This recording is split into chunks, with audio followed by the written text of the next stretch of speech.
Hi అండి, అందరికీ నమస్కారం. 18 ఏళ్లు దాటిన మహిళలకు శుభవార్త. రూపాయలు 25,000కే సొంత ఇల్లు. వెంటనే ఇలా చేయండి అనే లేటెస్ట్ అప్డేట్కు సంబంధించి పూర్తి వివరాలు ఈ వీడియోలో తెలుసుకుందాం. వీడియో కనుక మీకు నచ్చినట్లయితే వీడియోకి లైక్ ఇచ్చి నన్ను సపోర్ట్ చేయండి. మీ తోటి మిత్రులకు ఈ వీడియోని షేర్ చేయండి. ఇక వివరాల్లోకి వెళ్దాం ఫ్రెండ్స్. ఆంధ్రప్రదేశ్లో పేదలందరికీ సొంత ఇల్లు కలగాలనే లక్ష్యంతో ప్రభుత్వం మరో అడుగు వేసింది.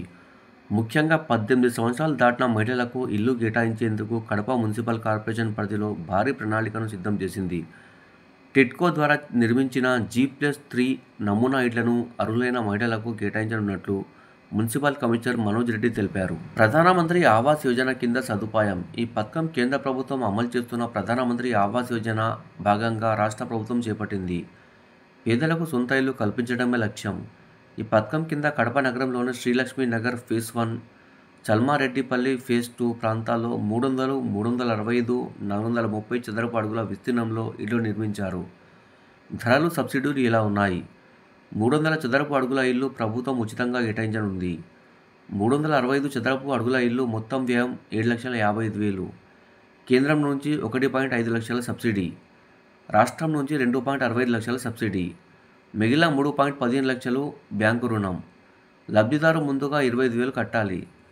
430 చదరపు అడుగులు డబుల్ బెడ్రూమ్ ఇల్లు 8,55,000. కేంద్రం సబ్సిడీ 1.5 లక్షలు, రాష్ట్ర సబ్సిడీ 2.90 లక్షలు, మిగతా 3.65 లక్షలు బ్యాంకు రుణం. లబ్ధిదారు ముందుగా 50,000 చెల్లించాలి. అర్హతలు ఇలా ఉన్నాయి. మహిళ అవ్వాలి. వయస్సు కనీసం 18 సంవత్సరాలు. కడప మున్సిపల్ పరిధిలో నివసించాలి. వార్షిక ఆదాయం 3 లక్షల లోపు ఉండాలి. సొంత ఇల్లు లేదా ఇంటి స్థలం ఉండరాదు. ఇప్పటికీ ఏదైనా గృహ పథకం కింద లబ్ధి పొందిన వారు అర్హులు కారు. కరెంటు వినియోగం నెలకు 300 యూనిట్లకు మించరాదు.